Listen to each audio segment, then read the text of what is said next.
All right. So, what is your name? Katy McGill. And then how long have you been teaching?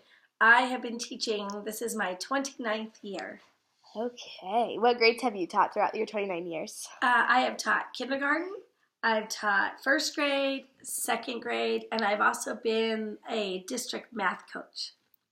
All right, so I'm going to first start off with some of your behavior strategies that you use in your classroom, and then we'll move on to your teaching strategies. Okay. So, one of the behavior questions I have is what kind of behavior plan do you use in your classroom?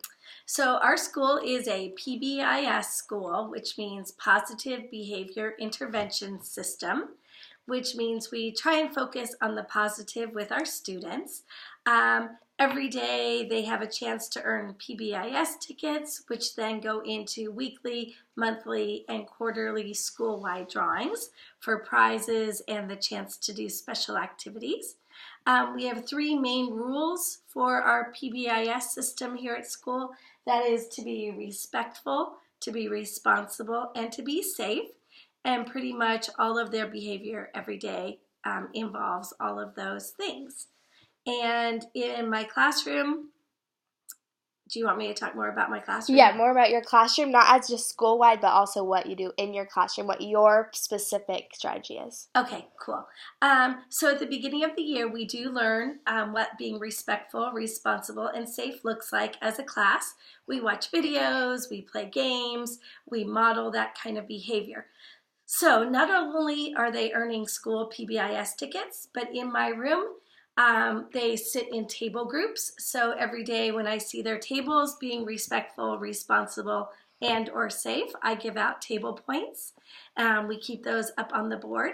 The table who has the most points at the end of each month earns a free lunch in here with me. Well, they bring their lunch and I bring dessert. And so that's kind of a small group reward.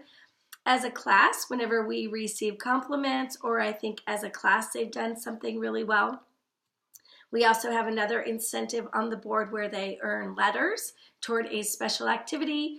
For example, tomorrow we're celebrating and having a cupcake day. And then our next special event that they're earning points toward as a class is Toy Day. The other thing that I do, so that's whole group. Small group are the table points and lunch in the room. And then individually at the end of every day, they have agendas that go home that their parents sign every night. In their agendas, I write down what their behavior score was. It can be anywhere from a 1 to a 4. We want everyone to be a 3, which means you're ready to learn. They have a chance to go up on that scale, up or down throughout the day.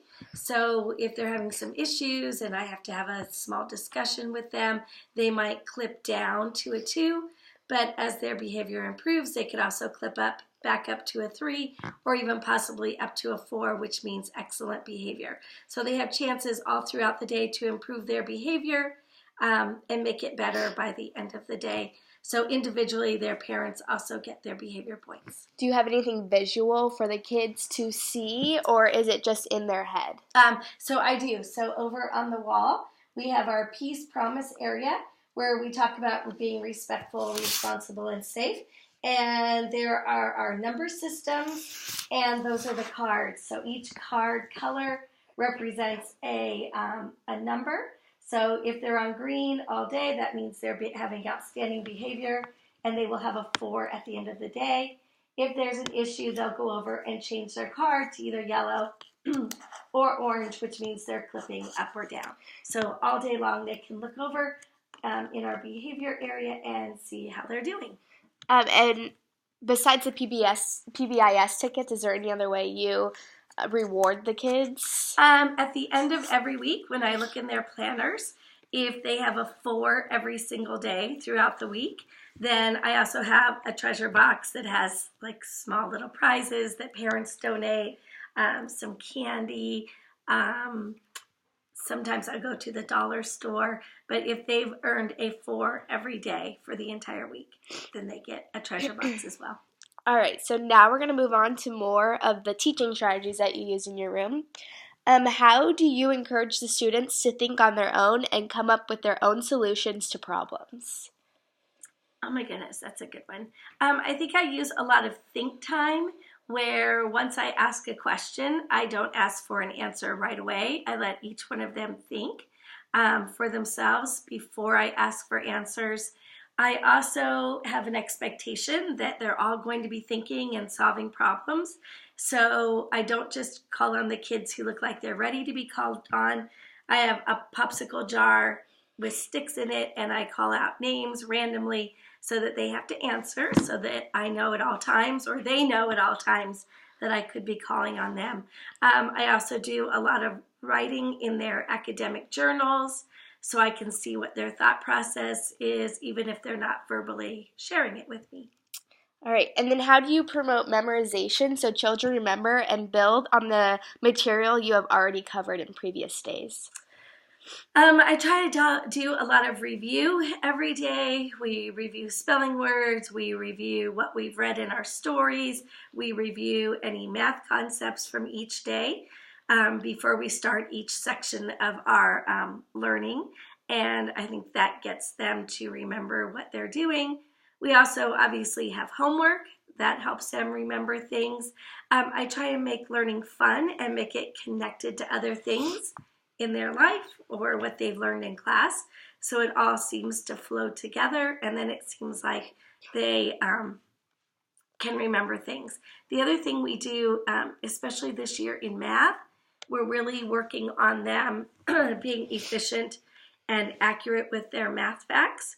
So we do something called a sprint, where they have a worksheet with 40 math problems on the front and on the back. I give them 1 minute. They do as many math problems as they can. We stop, we count up how many they did. We discuss different strategies and how they got their answers. Then they'll turn their paper over and do the same problems again. And I don't keep track. I don't want to know their score. What I do want to know is those of them that actually do better the second time we take it. So I'm hoping that that is also improving some of those math skills that they and facts that they really should have memorized by the end of the year. All right. And then, how do you encourage children in your classroom to learn from each other? Well, we're obviously sitting at table groups, so that helps a lot. My tables are mixed up as far as ability level, although I do have some of my more struggling students who sit closer to me and more up front. But other than that, the tables are mixed, so some of my slower learners are going to pick up from some of my more advanced learners when they're having discussions.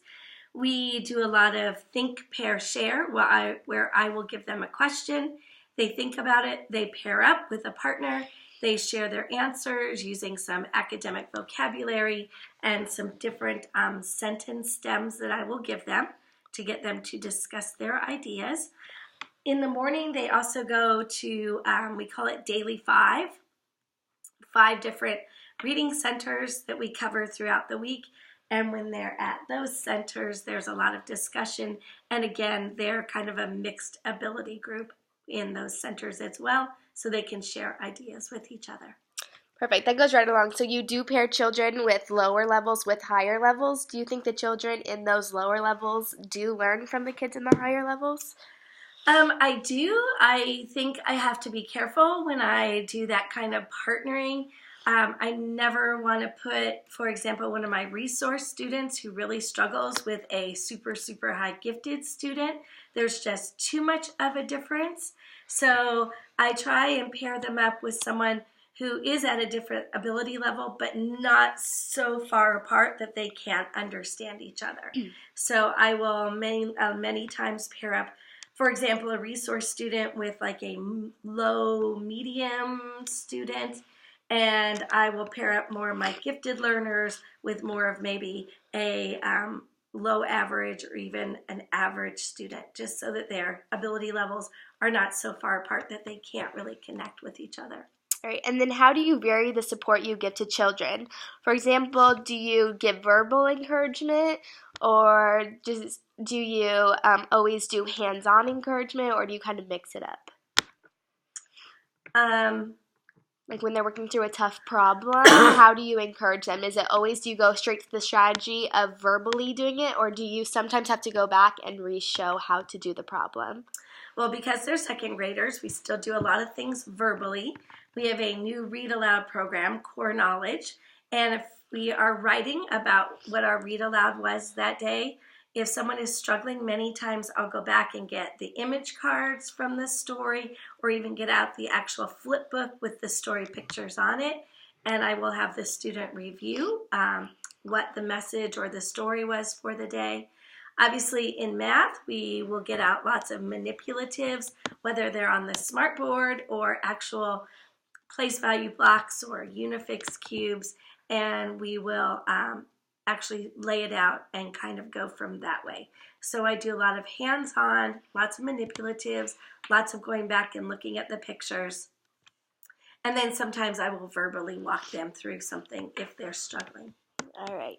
And then, do you ever see exploratory talk in your classroom? And that means that if a kid has a solution and the other child does not agree, they kind of critique that person and they tell them how they think their solution is. And if so, how do you encourage this talk? Yes, so especially during our read alouds, our new core knowledge program, I think I mentioned before sentence stems. So I have a whole anchor chart on sentence stems that we'll get out and hang up.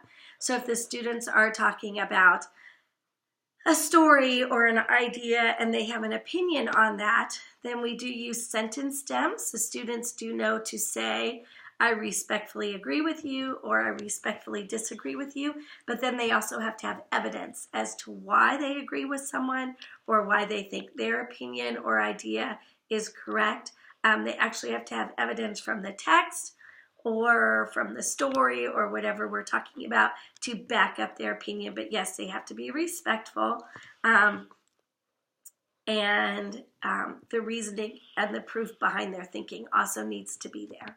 Did you see exploratory talk when you worked with kindergarten and first graders, or is this a new thing that you're seeing while working with second graders and maybe even older kids? It's something kind of new. We call them listening and speaking protocols, because we have learned that students learn so much just from talking to each other and listening and speaking, and we just have not focused on that. And a lot of our students, at least the ones coming into second grade, don't really know how to have academic conversations with other students. So it's not something that they are actually coming into second grade with, but it is something that we're practicing. And then I see it used a lot, especially in our upper grade classrooms. I think our first grade and kindergarten is going to start implementing some of these protocols to get our students to be better listeners and speakers on a more academic level with each other. All right, and then our last question is, how do you make your classroom a community setting? Do you feel like your classroom is a community in here? Absolutely. So I think I start out at the very beginning of the year by being open and friendly and sharing details about my own life with the students. That encourages them to open up and share their own lives. At the beginning of the year, each student makes a scrapbook page at home and brings it in and shares it. So we all get to see their family, their pets, their special sports activities, their vacations. The other thing I do at the beginning of the year is each student brings in a get to know you bag. And it's just a little brown bag, and they put 3 to 5 items in it. And they share those items with us. And then again, we get to know what kind of person they are. I also play a lot of get to know you games at the beginning of the year, get to know you bingo, sharing stories about maybe how we're all feeling in a new classroom and what it feels like to make new friends. Obviously sitting at tables and working together as a table group to try and earn those points for that special lunch every month creates a sense of community. I also have a star of the week, and I pick a special student every week who we celebrate and we learn even more about them. They do a special book report. They get to do a show and tell. I also think bringing in parent helpers as much as I can, almost on a daily basis. So the students get to know the families and the parents of each other. Those parents work with all the kids. I think that builds a sense of community. Our school is really good about having a community builder at least once a month at either a pizza place or a yogurt place or the roller skating rink. So families at our school can go and do activities together. I also send home a weekly newsletter sharing with parents everything we've done in class and highlighting parent helpers and highlighting special students in our class. So I think also involving the parents. And I try and make a connection with every student and remember special things about them and always ask. And so I think by me being respectful and showing interest in my students, it creates a sense of community, and they also show interest in each other that way. Perfect. I think that's it. Thanks for your time. No problem.